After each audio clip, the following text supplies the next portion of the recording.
జిల్లా దాచేపల్లి నగర పంచాయతీ అలంకార్ థియేటర్ సమీపంలోని అద్దంకి టు నార్కెట్పల్లి హైవేపై తెల్లవారుజామున గుర్జాల మండలం పులిపాడు నుంచి దాచేపల్లి వైపు వెళ్తున్న 150 గొర్రెలపై హైదరాబాద్ నుంచి గుంటూరు వైపు వెళ్తున్న ప్రైవేట్ ట్రావెల్ బస్సు ఢీకొట్టింది। ఈ ఘటనలో 150 గొర్రెలు అక్కడికక్కడే మృతి చెందగా 2 గొర్రెల కాపరులకి తీవ్ర గాయాలయ్యాయి। ఈ విషయం తెలుసుకున్న శాసనమండలి సభ్యులు టీటీడీ పాలక మండలి జంగా కృష్ణమూర్తి హుటాహుటిన గుంటూరు నుండి సంఘటన స్థలానికి చేరుకొని సంఘటన స్థలాలను పరిశీలించారు। బాధితులను పరామర్శించి సంబంధిత అధికారులతో మాట్లాడి తక్షణమే నష్టపరిహారం అందే విధంగా చర్యలు చేపట్టాలని కోరారు। ప్రభుత్వం నుండి కూడా తగినంత సహాయం అందేలా చేస్తానని తెలిపారు।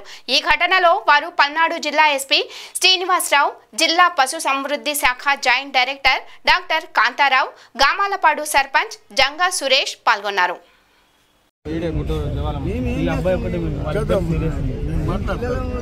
నేను నర్సరాపేట వెళ్తాను, వాళ్ళతో మాట్లాడి ఆర్టీ వాళ్ళు వస్తారు చూసుకొని బస్సు సంబంధించిన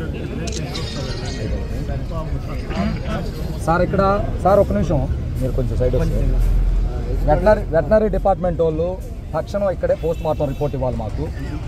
రెండోది గవర్నమెంట్ తరఫున డిపార్ట్మెంట్ తరఫున వీళ్ళకి పరిహారం ఏంటన్నది ఇక్కడే ప్రకటించాలి। అది ఖచ్చితంగా, ఎందుకంటే ఇది జాతీయ సమస్య అండి। ఇక్కడ ఏం జరుగుతుందంటే తెలంగాణ గొర్రెలు తెలంగాణ బస్సు గుద్దింది, ఆంధ్ర వాళ్ళకి సంబంధం ఏంది, ఆంధ్ర ప్రభుత్వం కాదనేది ఒక వాదన। అప్పుడు ఇక్కడ ఈ ఆంధ్ర వాళ్ళని దేశం అడగుద్దితే వాళ్ళు అలానే వదిలేస్తే పరిస్థితి ఏంటి? మాకు ఏ రాష్ట్రంలో జరిగినా సరే అక్కడ ప్రభుత్వం ఖచ్చితంగా దీని మీద యాక్షన్ తీసుకొని పరిహారం ఇచ్చింది।